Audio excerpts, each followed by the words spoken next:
Our underreported story. A controversial Bill Gates-funded plan to dim the sun's rays is moving forward. Now, let me be clear, I have no problem with the rich, and I hate class warfare that is used by Marxists to give the slackers in society a fake sense of moral outrage. But what I can't stand is someone like Gates using all of his money and wealth to dictate how the rest of us should live. Whether it's vaccines or this extreme climate change agenda, no one elected him to tamper with any of this. As conservatives, we need to be deeply suspicious of the high concentrations of power whenever and wherever they exist as a threat to individual freedoms and liberty. And just because he has the money to buy influence doesn't mean any of us have to listen to him. With me now to discuss is biostatistician and founder of JunkScience.com, Steve Milloy. Welcome back, Steve. Hi, Kara. Thanks for having me. Great. So first, help me to understand what this even means. What does Gates mean by dimming the sun's rays? Okay, so the sunlight from the sun hits the earth, gets reflected back, and is absorbed by water vapor and carbon dioxide in the atmosphere. To stop or to slow down global warming, Bill Gates' idea is that we're going to put particles in the air which are going to reflect sunlight and therefore reduce the sunlight that hits the earth and reflects back. And the sort of general idea for this is that, in 1991, there was a volcano in the Philippines, Mount Pinatubo, and it exploded and sent 20 million tons of sulfur aerosols into the sky and lowered the Earth's temperature for about, a year, 18 months by about a half degree. So Bill Gates wants to try to, do this, and he's, given money to Harvard University to work on this. And so I guess next year they're going to finally send a balloon about 12 miles into the atmosphere and drop about 5 pounds of chalk dust to start working on this. It's just so ridiculous. First off, as you mentioned in your opener there, this is really Bill Gates deciding what temperature we should live at. Right? Even if this was to work. I mean, keep in mind, he's going to drop 5 pounds of chalk dust. Mount Pinatubo released 20 million tons of sulfur aerosols into the sky. So the whole thing is just ridiculous. It's not going to work. Global warming is not harming us anyway. The whole thing is just foolishness. It's unfortunate that this is the best thing Bill Gates could do with his money.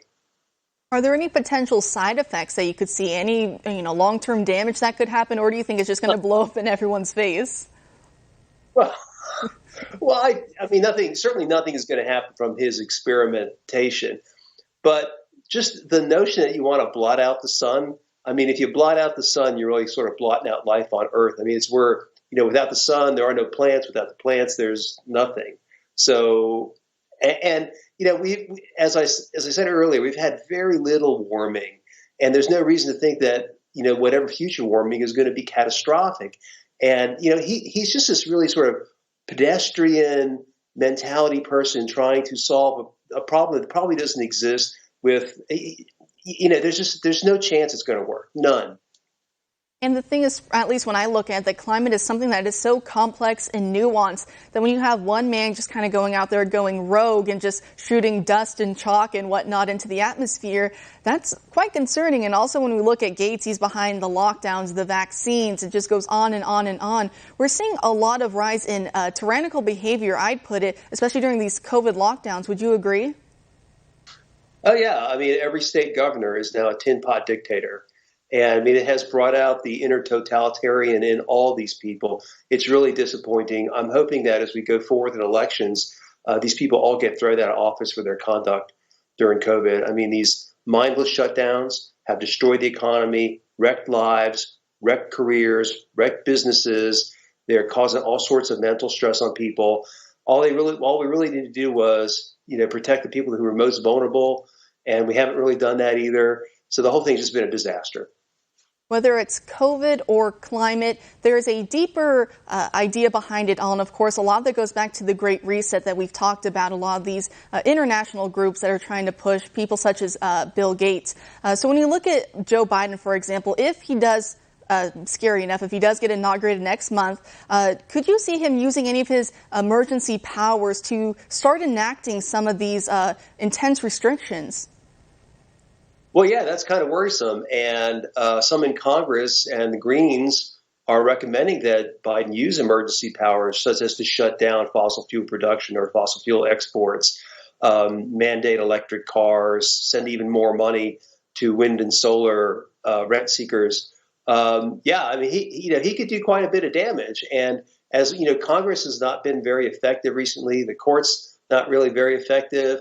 If you have a committed leftist like Biden and the people that he's bringing into Washington, the possibilities are endless and scary. When we look at these people that he could be bringing into Washington, one of his latest picks for energy secretary is Jen Granholm. What do you think about her?